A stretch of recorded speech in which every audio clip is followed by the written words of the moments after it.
C'était la cour. Bien-aimés frères et sœurs en Christ, je vous salue au nom de notre Seigneur Jésus-Christ. Joyeux sabbat à toutes et à tous. Je reviens donc continuer l'étude que nous avons commencée il y a le week-end passé, aussi on avait fait l'étude, la troisième partie. Donc, c'est une étude que nous avons commencé. J'espère que vous voyez la dynamique de ce message. Nous sommes en train de voir l'évangile éternel dans sa perspective prophétique. C'est-à-dire que nous n'avons pas tout simplement nous contenter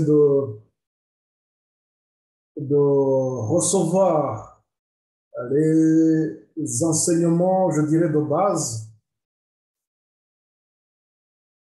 ce qui nous oriente tout simplement dans qui traite l'aspect moral. Il faudrait aussi voir l'aspect prophétique. Et l'aspect prophétique, c'est pour répondre à la question quand cela arrivera-t-il? Nous devons suivre l'évolution de notre évangile, de l'évangile, l'œuvre que Christ fait pour nous. Et nous sommes aujourd'hui dans la dernière phase. Qui dit la dernière phase, c'est que nous sommes à la fin du temps de grâce. Mais cela ne devrait pas nous surprendre. Comme l'apôtre Paul le dit, nous ne sommes pas dans les ténèbres pour que ces choses nous surprennent. Voilà pourquoi nous devons comprendre les prophéties. Et je vous ai rappelé, je vous ai envoyé une étude, ceux qui m'ont suivi sur le Facebook aussi. Je rappelé l'étude pourquoi nous étudions les prophéties, pourquoi nous avons besoin d'étudier les prophéties. Nous avons besoin des poteaux indicateurs. Comme toute personne qui est en marche, il doit savoir où il va, d'où il vient, là où il est, et la direction qu'il est en train de prendre aussi. Bon, donc avant de continuer notre étude, la quatrième partie que nous allons aborder, qui nous montre la présence donc de l'islam dans l'accomplissement des prophéties, ce qui va nous aider aussi à poser la question qui a un rapport avec le troisième malheur. Si nous avons l'arrivée du premier malheur, deuxième malheur et le troisième malheur, c'est quand?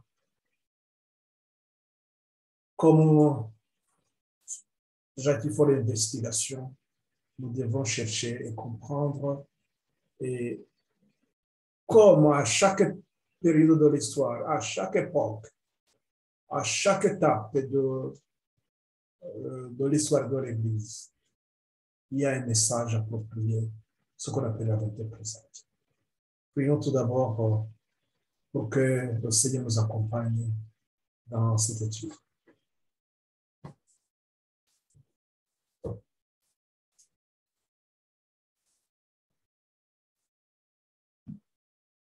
Béni soit ton nom, Père éternel. Nous sommes infiniment reconnaissants de ce moment que tu nous accordes. Tu veux nous éclairer davantage, Seigneur, sur les événements qui accompagnent le temps de la fin. Tu veux, Seigneur, nous relever de nos chutes, de notre état d'indolence. Tu veux, Seigneur, réveiller l'esprit de conquête, l'esprit qui amène les âmes à tes pieds. Tu veux nous conduire, Seigneur, dans cette voie de la sanctification et pour affermir notre foi. Merci, Seigneur, de nous éclairer davantage. Je remets dans tes mains mes frères et sœurs aussi qui suivent ces études.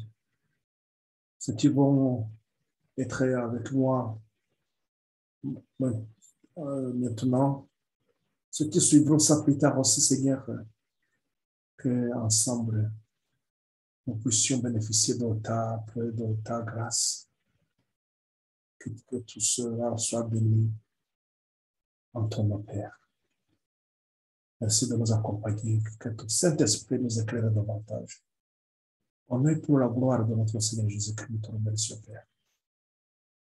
Je dispose que tu prennes pour chacun de nous.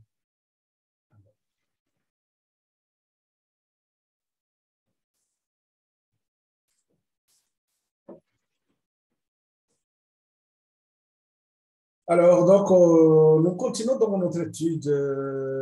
La fois passée, nous avons abordé donc, les 7 tonnerres. On était toujours dans les signes qui ont accompagné l'œuvre des Millérites. Là, nous devons faire le lien aussi avec l'Apocalypse qui vient éclairer les serviteurs de Dieu. Dieu donne un message prophétique. Il donne le message à Jésus pour que Jésus explique à ses serviteurs ce qui va arriver. Apocalypse, c'est au chapitre 1, 1 à 3. Nous éclairons, nous explique ce point. Que c'est un message qui vient de Dieu et qu'il donne à Jésus. Jésus donne à l'ange et l'ange va expliquer à Jean et Jean va écrire le message. Ce que nous avons vu la fois passée, donc nous avons vu que il y avait donc les 7 tonnerres, ce qui constitue donc les événements qui se sont produits,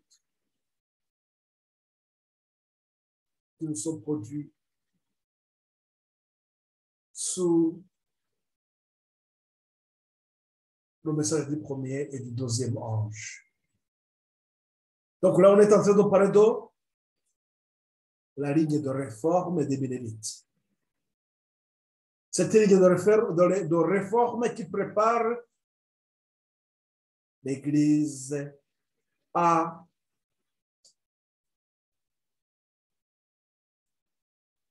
proclamer le message du troisième ange, à annoncer que le temps du jugement est arrivé, à dire au monde que la fin du temps de grâce est proche, que Christ revient. Et dans ce message du troisième ange, il est question d'adoration, il est question de prendre son camp, choisir, servir le Christ, être du côté de Dieu ou du côté de Satan. Il y a un choix à faire. Voilà pourquoi ce message doit être abordé dans sa perspective prophétique, puisque cela va nous permettre de comprendre le temps dans lequel nous vivons. Cela va nous permettre de comprendre en tant que sentinelle. Nous allons comprendre les signes des temps et nous pourrons sonner les trompettes.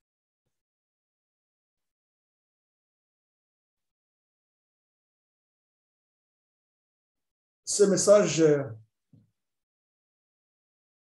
de l'Apocalypse, nous avons vu au chapitre 5 que le livre qui était scellé, ce n'est que Christ qui pouvait ouvrir, qui pouvait briser les sceaux et donner la lumière, bien sûr, à son Église. Nous comprenons par là qu'elle s'est étonnée aussi, comme on fait partie des événements qui allaient arriver à la fin des temps aussi. Ces événements, ils étaient là. Mais nous avons compris quelque chose aussi, que cet tonnerre devrait être révélé. C'est pour cela que Dieu a dit à l'ange d'écrire, de ne pas écrire ce qu'il voit, puisque le peuple de Dieu doit être éprouvé. On y reviendra lorsque nous allons voir, nous allons aborder le deuxième ange. Je laisse ça pour la fois prochaine. Mais aujourd'hui, je vais tout simplement aborder cette question de malheur. Malheur, malheur. Nous imaginons que si une voix retentissait dans une ville ou quelque part, là où il dit voilà, malheur, malheur, les gens devraient être en alerte. Et sans doute, ils vont chercher à comprendre ce qui se passe. Sans doute, ils vont chercher à aller voir les voisins ou bien les amis.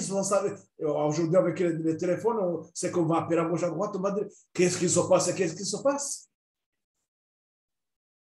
Mais les enfants de Dieu, nous avons la lumière, puisque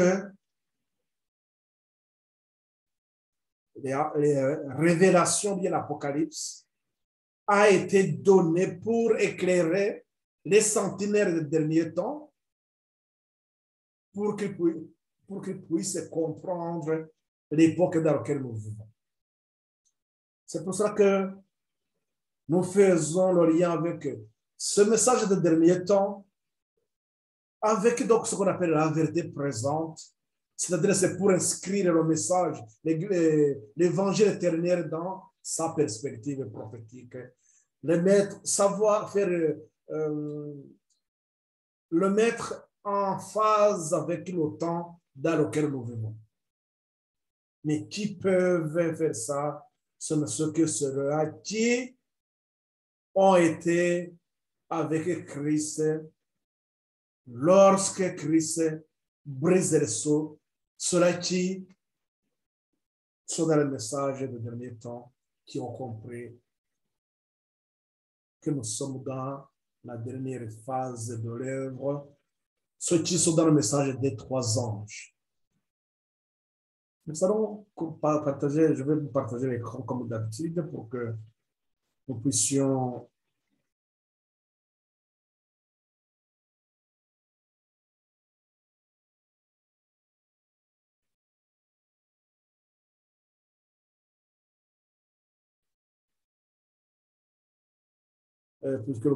comprendre cette petite étude. On va aller directement dans la quatrième partie. Nous abordons, donc nous parlons deuxième malheur. Qui dit deuxième malheur, c'est sous-entendu qu'il y a eu le premier. Et nous allons voir, est-ce qu'il y aura le troisième, il y aura le quatrième, le cinquième? Mais si nous abordons le deuxième malheur, mais dans ça, nous allons voir. Il y a aussi le premier, il y a aussi le troisième. On verra s'il peut y avoir aussi le quatrième.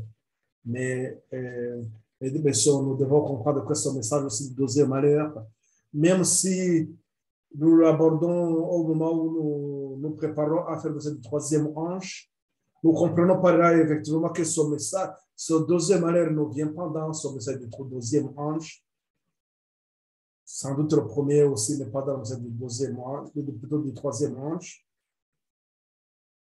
Donc, nous essayons de faire si nous essayons de mettre les événements en phase, c'est-à-dire que le premier malheur et le deuxième malheur ne sont pas dans le message du troisième ange. Ils sont avant le message du troisième ange. Donc, ce message du troisième ange, et que nous faisons avec le lien, que nous mettons en phase avec la vérité présente, qui dit la vérité présente, comme nous l'avons vu qu'à chaque période de l'histoire de l'Église, Dieu donne un message adapté au temps pour éclairer à son peuple sur les événements du afin qu'il puisse se préparer en conséquence. Malheur, malheur, malheur. Nous allons voir comment faire ma Bible. Permettez. Voilà. Donc, malheur, malheur.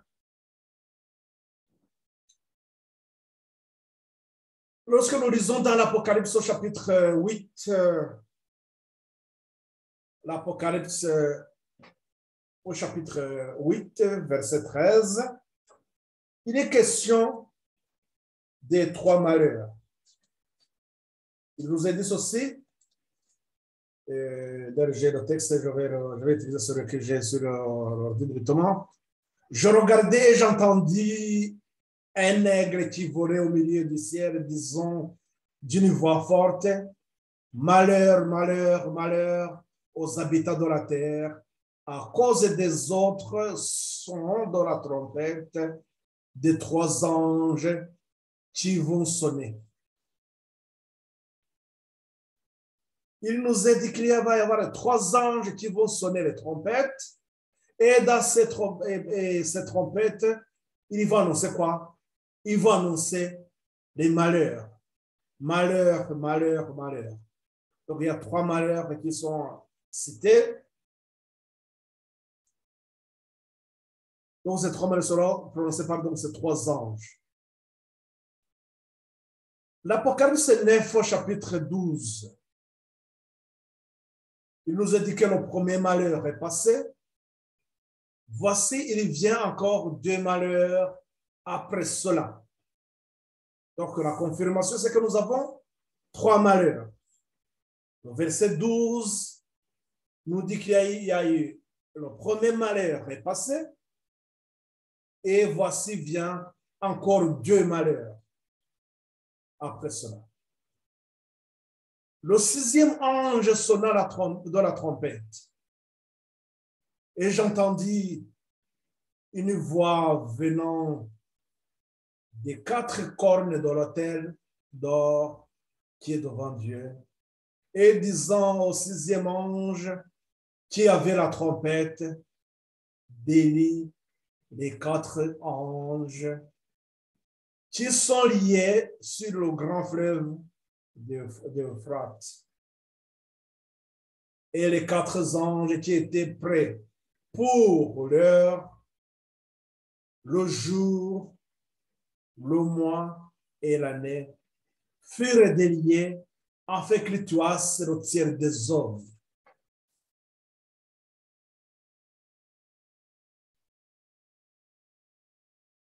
Le sixième ange sonna de la trompette. Pour encore revenir un peu de ce que nous avons vu qu'il y a cette trompette.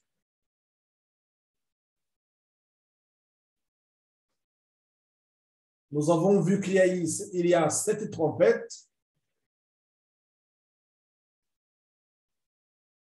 Les quatre premières trompettes concernent la chute de l'Empire romain. La quatrième bête que nous avons dans Daniel au chapitre 7. Cette bête qui a 10 cornes. Donc là, il est question de, comme nous l'avons vu, que c'est la fin de cet empire qui va se diviser en 10 royaumes.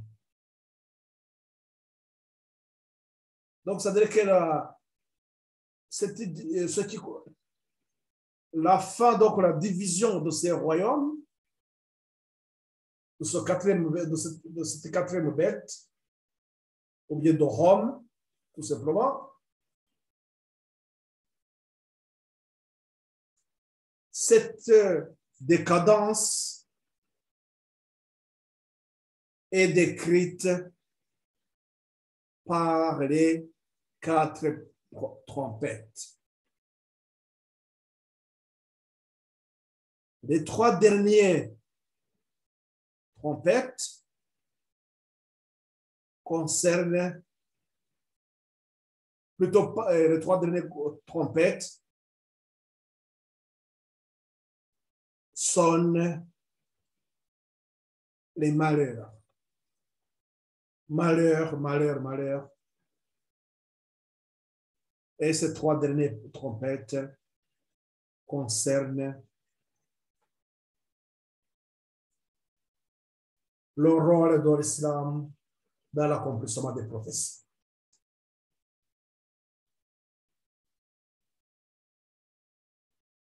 Je vais encore revenir sur ce que nous avons vu dans l'Apocalypse 5 au verset 2. Lorsque Jean voit ce livre serré des sceaux,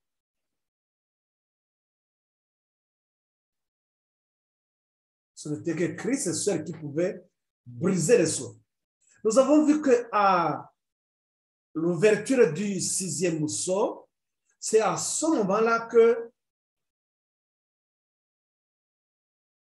les signes qui accompagnaient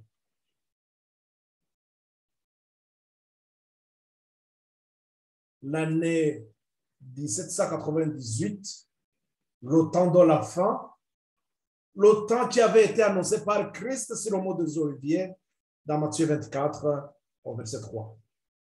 Et lorsque le disciple posait la question, quand cela arrivera-t-il? Donc, à l'ouverture du 6e sceau que cela arrive. En fait, il était très important aussi de comprendre qu'est-ce qui était dans ce livre de très important qui faisait que Jean aussi était effrayé de ne pas pouvoir ouvrir son livre. Nous avons vu ça, mais je reprends ça pour que ceux qui reprennent, ceux qui tombent sur nous, ceux qui viennent, ceux qui voient la vidéo, qui n'avaient pas pu voir les premières vidéos, c'est pour que cette personne puisse suivre, mais qu'elle puisse aussi aller voir ce que nous avons vu auparavant. Donc, dans ce livre serré de cette leçon, il y a l'histoire prophétique des nations et de l'Église. Donc, dans ce livre, il y avait l'histoire de l'Église et l'histoire des nations. À l'intérieur est contenu la déclaration de Dieu, son autorité, ses commandements, ses lois, l'ensemble des conseils symboliques éternels et l'histoire de tous les pouvoirs gouvernants des nations. Dans un langage symbolique, était contenu dans ce rouleau l'influence de chaque nation, langue, peuple du commencement de l'histoire de la terre à la fin. Nous allons donc avoir dans ce rouleau, ce livre qui est scellé, l'influence des nations. Donc, il y a des nations qui ont joué, qui ont eu une grande influence dans l'accomplissement des prophéties. C'est pour cela que nous comprenons par là que, aussi là, que lorsque le lion de la tribu de Juda décela le livre et révéla à Jean ce qui se passera dans ces derniers jours, nous allons comprendre bien sûr qu'il y a cette histoire. Donc, comme je l'ai évoqué, donc, la chute donc, des étoiles, qui était l'accomplissement de Matthieu 24, 29, et l'Apocalypse 6, 12 et au verset 13, là où nous parlons de l'accomplissement, les chutes des étoiles. Donc, c'était l'accomplissement de ces signes n'était pas n'était pas au hasard. Il y avait quelque chose qui était témoigné. C'était un accomplissement de quelque chose qui est dans le plan de Dieu. Nous voyons nos bâtiments, ce qui nous déclarons que c'est à l'ouverture du 6e saut que ces signes, le tremblement de terre de Lisbonne, le soleil qui s'obscurcit, les étoiles du ciel qui tombent, tout ça c'était donc à l'ouverture du 6e saut. À l'ouverture du 6e, donc le chapitre 5 qui parle de l'ouverture de ces premiers sauts. Et au chapitre 8, il s'agit donc de l'ouverture du 7e saut et les trompettes. Alors, au 7e saut, nous allons voir donc à ce moment que nous allons voir les trompettes. Les 7 sauts nous donnent donc l'histoire de l'Église, l'ère chrétienne, bien sûr. De même que les 7 églises, tandis que les 7 trompettes décrivent donc les principaux événements politiques. Nous comprenons par là que ces événements politiques sont consécutifs à la description de Daniel 2, donc de Daniel 7. Ces événements sont donc en rapport avec la dernière bête. Et dans le chapitre 8, les 4 premières trompettes, comme je vous le disais, je le répète aussi, nous donnent les grands événements concernant la chute de l'Empire ottoman, plutôt de l'Empire romain, et les 3 dernières trompettes appelées 3 malheurs. Il faut entrer l'islam dans l'accomplissement des prophéties. Ces 3 malheurs, nous allons essayer de les mettre en phase avec l'histoire des Méronites. Puisque nous venons de voir que à l'ouverture du 6e saut, nous allons avoir les événements qui ont accompagné, qui nous indiquaient le temps de la fin de 1798. Donc, au 6e saut, donc au 7e saut, que nous allons avoir les trompettes. Il revient à dire tout simplement que les événements qui ont rapport avec les trompettes, nous allons les voir aussi dans la partie suivante qui suit. Et là, donc, on peut faire le lien avec l'histoire des Méronites. Et nous allons comprendre pourquoi aussi il y avait ce deuxième malheur, le deuxième malheur qui vient renforcer ou bien donner la puissance au message du premier ange, son message du premier ange qui a été approuvé ou bien qui a été marqué par la chute des étoiles, qui, comme nous l'avons vu, la chute des étoiles, donc c'est signe du 6e saut qui s'est passé le 13 novembre 1833.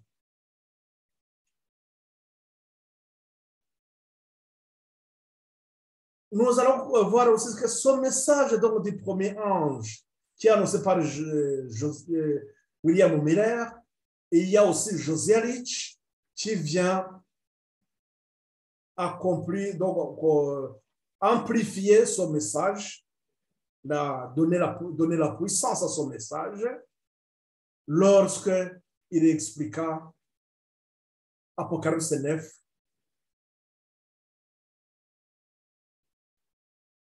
au verset 15 que nous allons voir qui est en rapport avec le deuxième malheur. Et cette partie que nous voyons, donc, il y a une structure que je voudrais vraiment imprimer dans l'esprit de chacun. Cette structure va nous permettre de comprendre ce qui se passe avec le message du deuxième ange. Et nous verrons ce qui va se passer avec le message du troisième ange. Et il y a aussi des questions qui se posaient. C'est quand la fin de 2003, sa soirée matin. Il n'y avait pas une date fixe. Il savait tout simplement que c'est en 1843, la fin de 2003, sa soirée matin. 2003, sa soirée matin, donc Daniel 8-14. Il savait tout simplement que c'est une période. Il y a un temps qui est là. C'est lorsque nous arrivons à la fin de ce premier ange. Lorsqu'ils abordent, ils voient l'accomplissement de la prophétie d'Habakkuk au chapitre 2. Et ce qui a permis à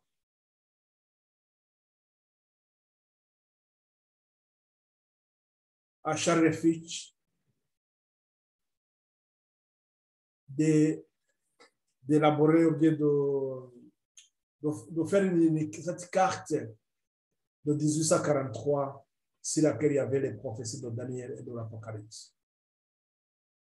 Nous allons y revenir, mais remarquez quand même que cette structure nous montre qu'il y a un temps de réveil pour dire tout simplement que c'est l'œuvre qui était attendue de ce message du premier ange.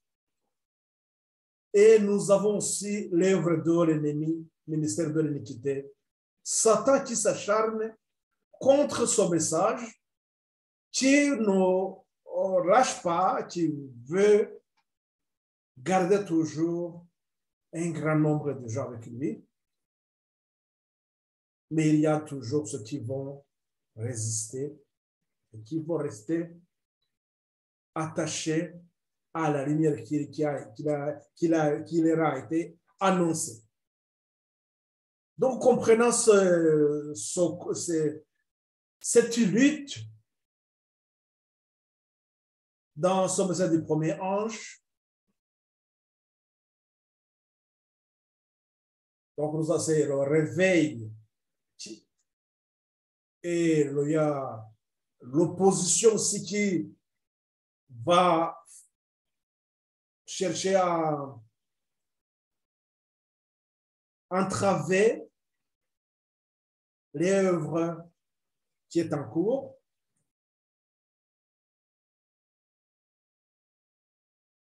Dans cette opposition, nous verrons que dans le message du deuxième ange, qui est sur la même structure, nous verrons ça donc la fois passée, plutôt pour la fois prochaine. Nous verrons ça la fois prochaine, nous verrons comment le message du deuxième ange, ce message du deuxième ange qui vient aussi compléter, comment aussi il suit la même structure, tel que nous voyons ici, ce qui nous suit sur Zoom. Et la question, donc, ça serait aussi avec le même que nous avons le message du troisième ange. Et à la question quand, et voilà que maintenant la réponse est donnée, le message du deuxième ange, il est donné quand 2003, ça soit le matin, la date, elle est donnée le 22 octobre 1844. Et la question maintenant, lorsque nous arrivons à la fin de cette histoire, nous, ça sera une question aussi de savoir quand est-ce que ce message sera amplifié. Quand? Pour dire tout simplement, c'est quand l'Apocalypse 18, le fait que nous connaissons, nous savons que c'est avec l'Apocalypse 18 que ce message sera annoncé avec puissance. Et la question c'est quand? Donc le deuxième malheur que nous allons voir, nous introduit aussi à chercher la réponse à le quand. Parce que le deuxième, s'il y a eu le premier malheur et que le deuxième malheur est venu dans l'amplification du message du premier ange, il faudrait voir si le troisième malheur a eu lieu dans la suite. Et ce serait quand?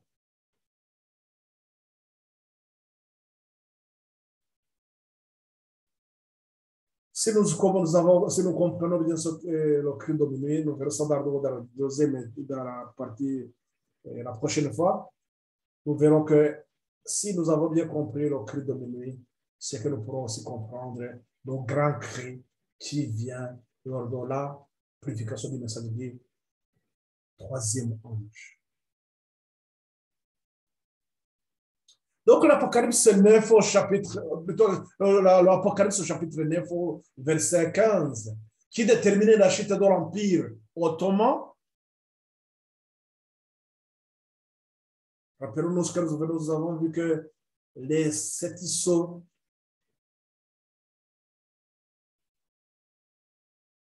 ou bien plutôt les 7 trompettes, les quatre premières trompettes concernaient la chute de l'Empire romain et que les 3 malheurs, les 3 derniers malheurs, ou bien les 3 dernières trompettes concernent l'influence, le rôle de l'islam dans l'accomplissement des prophéties. Donc, nous avons cette histoire que nous mettons sur les lignes. Et dans cette étude, je ne vais pas aller beaucoup plus loin dans les calculs, puisqu'il y a une étude que nous avons faite pour l'amplification du message du premier ange. Je vous invite à aller encore voir cette étude de l'amplification du message du premier ange. J'espère que là, vous comprendrez davantage, puisque là, nous avons donné beaucoup plus de détails. Ici, tout simplement, moi, j'essaie de poser seulement les fondements, poser les questions. Et c'est une question qui est en rapport avec le troisième malheur. Si nous comprenons que le deuxième malheur il est dans l'amplification du message du premier ange, il faudrait qu'on se pose la question concernant le troisième malheur. Et quand ce troisième malheur viendra, et lorsque nous allons voir ce point du troisième malheur, nous comprendrons davantage effectivement ce qui se passe dans le message du troisième ange. Donc, c'est tout simplement, je vous donne quelques jalons et quelques balises qui vont nous montrer que à l'an 606, donc là, pour comprendre donc les trompettes, les 4 premières trompettes, nous allons faire recours tout simplement à l'histoire de la chute de l'Empire romain. Donc les historiens, l'histoire va nous marquer le temps. Il va nous montrer ce qui s'est passé à tel moment, à tel moment. C'est ici que c'est comme ça ce que nous avons avec les prophéties, plutôt avec les 3 dernières trompettes, le rôle de l'islam dans l'accomplissement des prophéties. Ce n'est qu'en 606 que nous avons donc la montée de l'islam. Comme nous l'avons dans l'Apocalypse, chapitre 9 au verset 1. Et je voudrais ne pas prendre beaucoup de temps sur ça, puisque c'est le fait que nous avons fait. Mais je vais lire quand même ce verset, puisque je le trouve, puisqu'il nous introduit dans. Et comme le verset 13, comme nous avons lu, il nous disait que je regardais et j'entendis un aigle qui volait au milieu du ciel, disant d'une voix forte, malheur, malheur, malheur aux habitants de la terre à cause des autres sons de la trompette que les 3 anges vont faire retentir. Le 5e ange sonna de la trompette. Là, c'est juste pour vous confirmer que verset donc au Apocalypse 9 au verset 1, On nous dit que c'est la 5e trompette qui est sonnée. Et là, c'était donc la montée de l'islam. On aura, j'espère que peut-être on pourra essayer de voir comment faire cette étude aussi des trompettes en divisant nos compléments. Mais pour l'instant, je voudrais tout simplement montrer la direction et montrer donner le sens de ce que nous sommes en train de voir. Sinon, on y reviendra aussi. Ça serait quelque chose justement d'étudier l'histoire. Et à l'an 1299, le 27 juillet, c'est la fondation de l'Empire ottoman. Donc, ça veut dire que là, si nous pouvons avoir beaucoup plus d'explications aussi, nous pouvons trouver, même tout simplement d'aller sur Internet et même dans la Wikipédia, on pourra avoir la fondation de l'Empire ottoman, on pourra avoir beaucoup plus de détails. Donc, ça, c'est l'histoire. Les trompettes, ce sont donc l'histoire qu'on relate, qui est relatée. Donc, dans l'Apocalypse, au chapitre 9, au verset 7 à 10, ils vont nous parler de 5 mois. Ils vont nous parler de 5 mois au verset 7. Ils nous parlent de ces souterrains ressemblés à des chevaux préparés pour le combat. Il y avait sur leur tête comme une couronne semblable à de l'or et le visage était comme un visage d'homme. Ils avaient des cheveux comme les cheveux des femmes et leurs dents étaient comme les dents de lion. Ils avaient les cuirasses comme les cuirasses de fer et le bruit des airs était comme le bruit des chars et plusieurs chevaux qui courent au combat. Ils avaient des queues armées de dards comme le scorpion. Et c'est dans leur queue qu'était le pouvoir de faire du mal aux hommes pendant 5 mois. Donc, ils avaient fait du mal pendant 5 mois. Là, il s'agit donc du temps que les Ottomans, cet empire ottoman, a tourmenté l'empire byzantin. Pendant 5 mois, ça revient de 150 jours. Lorsque nous rentrons dans les prophéties qu'un jour égale une année, Ézéchiel 4 et 5, 4 et 6 plutôt, ou bien nombre 14 et 34, si je me rappelle bien, c'est ça. Donc, c'est là nous avons ce principe de un jour égale une année, et c'est ce même principe que Miller aussi a utilisé lorsqu'il déterminait 2300 soirées matin. Et qu'il considère que ça correspond à 2300 soirs, plutôt à 2300 ans qui vont se dérouler, qui vont aboutir à l'an 1843.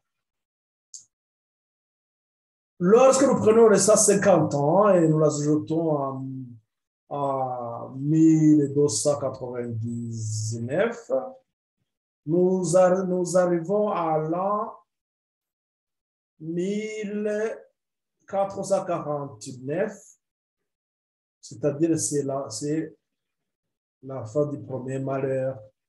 Et c'est le premier malheur se termine par donc, la montée de l'islam.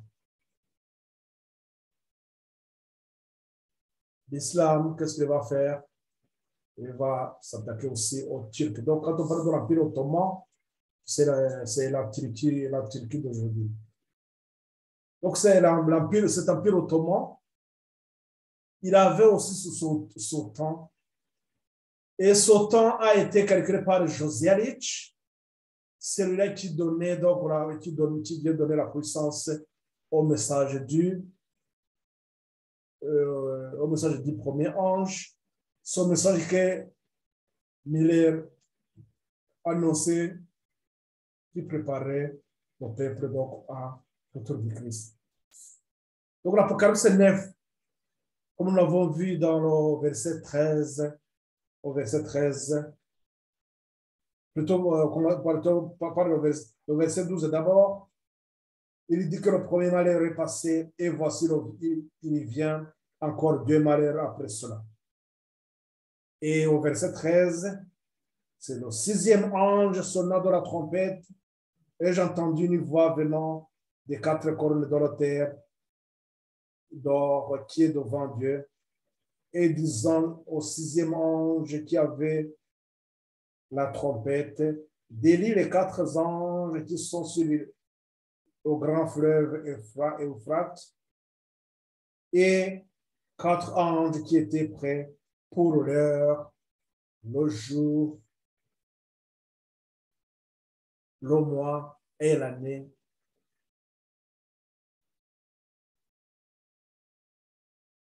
Qu'est-ce que José tu vas déterminer? En étudiant rien que seulement sur verset 15, il va découvrir que l'heure, le jour, le mois et l'année représentent 391 années et 15 jours. Lorsqu'il prend 391 années et 15 jours et qu'il les compte à partir de 27 juillet 1449, il voit que cela tombe à l'an 1840, plus précisément le 11 août 1840. C'est comme ça que il prédit la chute de l'Empire ottoman. Comme je vous disais, je ne veux pas rentrer dans les calculs, parce que les calculs, nous les avons faits. Et essayez de regarder donc, l'étude que nous avons faite sur l'amplification du message du premier ange. L'amplification du message du premier ange, vous verrez que comment ces calculs se font. Tout simplement, et il prend qu'une heure. Une heure, c'est comme dans un jour, c'est 24 heures. Donc, une heure, c'est 1 sur 24. C'est un 24e d'un jour. C'est un 24e. Le fait qu'un jour égale une année, c'est un 24e d'une année. Un 24e alors d'une année, ça donne 15 jours. Et lorsque nous prenons le jour, donc le jour égale 1 an, et lorsque nous prenons le mois, qui est égal à 30 jours, 30 jours égale 30 ans, et quelle année? C'est 360 jours, donc c'est 360 années. Lorsque nous prenons 360 plus 30 jours, ça fait 390, plus un jour, ça fait 391. Et les 15 jours, donc c'est l'heure. C'est comme ça qu'il a calculé. Donc, je n'ai pas essayé encore d'écrire, mais dans cette étude-là, vous allez le voir. Donc, qu'est-ce que nous posons comme question ici? Le verset 12 il nous dit que le deuxième malheur, le premier malheur est passé, deux autres arrivent. Donc, si maintenant nous venons d'avoir le deuxième malheur, et là alors, la question, quand viendra le troisième malheur? C'est quand le troisième malheur? Quand viendra le troisième malheur?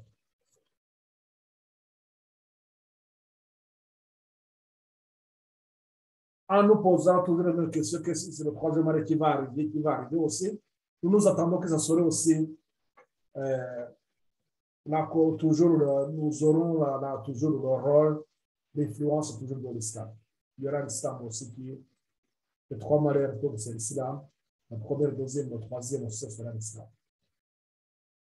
Et il est question maintenant de savoir, depuis 1840, nous savons que dans les sept tonnerres, on ne nous a pas parlé du troisième malheur qui arrive, donc ça veut dire que l'histoire des Millérites,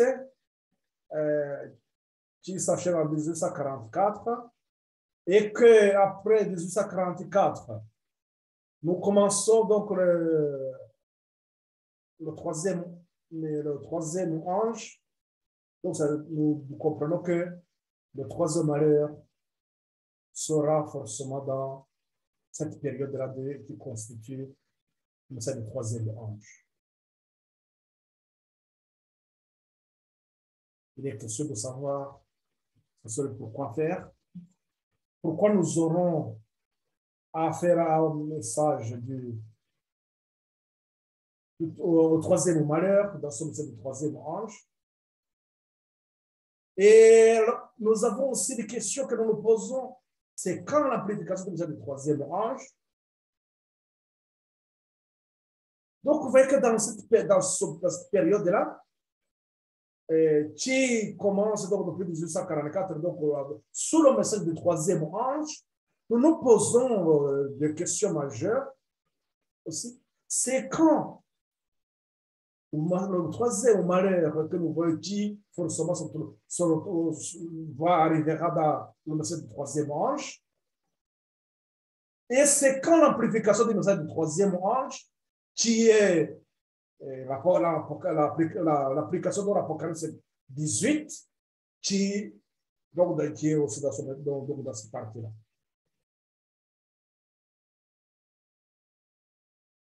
Nous devons mettre les événements en phase, c'est-à-dire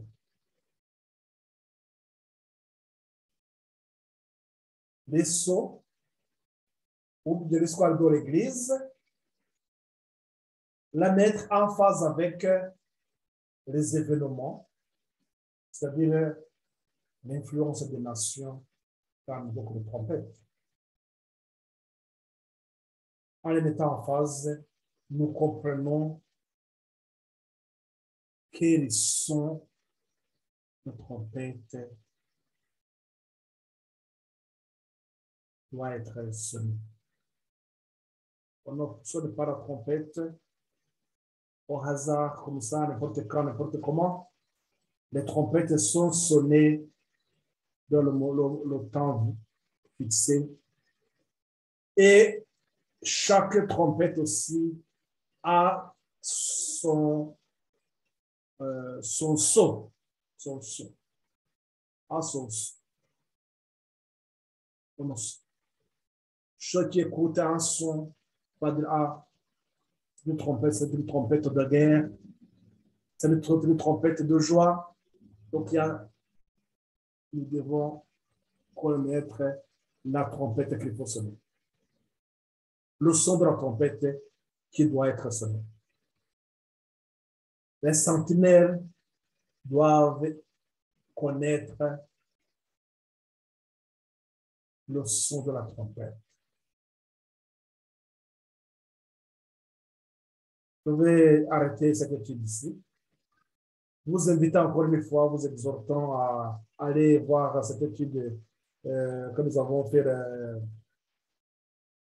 l'amplification de du premier ange, puisque c'est là-bas, il nous donne encore beaucoup plus de détails que je n'ai pas cherché à ramener ici, puisque l'objet de cette étude, c'était pour que nous puissions porter un regard sur ce troisième malheur qui est indiqué dans le message du troisième ange, dans le sautant du troisième ange. Que le Seigneur continue à nous éclairer davantage. Je verrai donc, comme je vous l'ai dit au début, cette série d'études, la finalité, c'est pour que nous puissions comprendre l'application de l'Apocalypse 18, ou bien l'amplification du message du troisième ange. Et cela nécessite bien sûr comprendre aussi les préparatifs qui doivent être les nôtres, comme ça s'est passé dans l'histoire de l'Église. Le message du troisième ange est la continuité de cette tonnerre. Nous devons comprendre cette étude.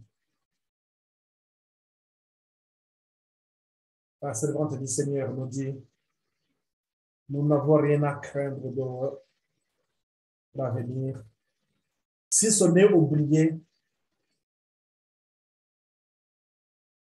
notre histoire, si ce n'est oublier la façon dont Dieu nous a conduits. Ceux qui ont fait l'expérience du message du premier et du deuxième ange, ils seront affermis dans leur foi et pour faire face à la bête.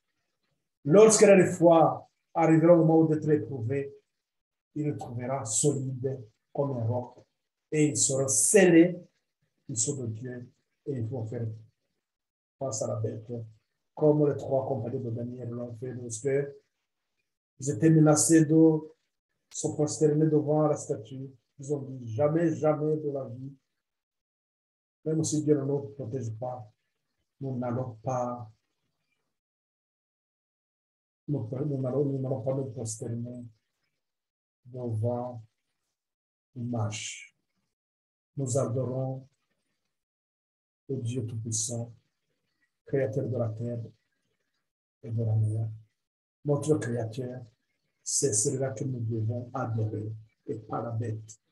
Voilà pourquoi le troisième ange nous met en garde contre l'adoration de la bête et seulement. Et tellement par là que le Seigneur continue à nous fortifier. Ensemble, nous aurons à vaincre l'ennemi par la grâce de notre Seigneur. Que notre nom reste dans le livre de vie.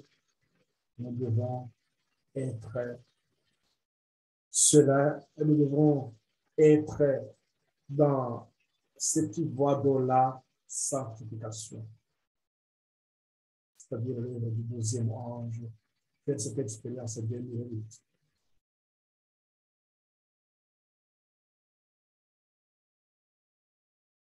Nous terminons par ici.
Merci, Père éternel, de ce moment que tu nous donnes. Merci de ces enseignements.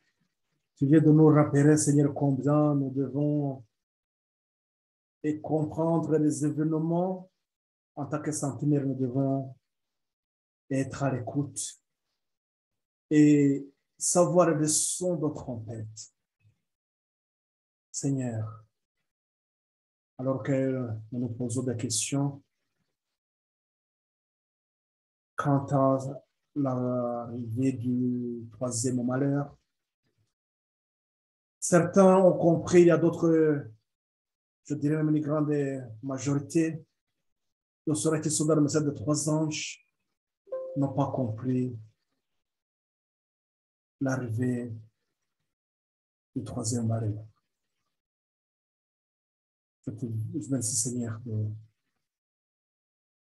nous éclairer davantage au fur et à mesure que nous avançons dans l'étude. Merci, Seigneur, de préparer aussi les cœurs, de les instruire et les préparer à comprendre l'application d'Apocalypse 18, afin que nous puissions sortir de la confusion. Merci, Seigneur, de tout ce que tu provoques pour le bien-être de chacun de nous. On met pour la gloire de notre Seigneur Jésus-Christ, nous te remercions, Père. Amen.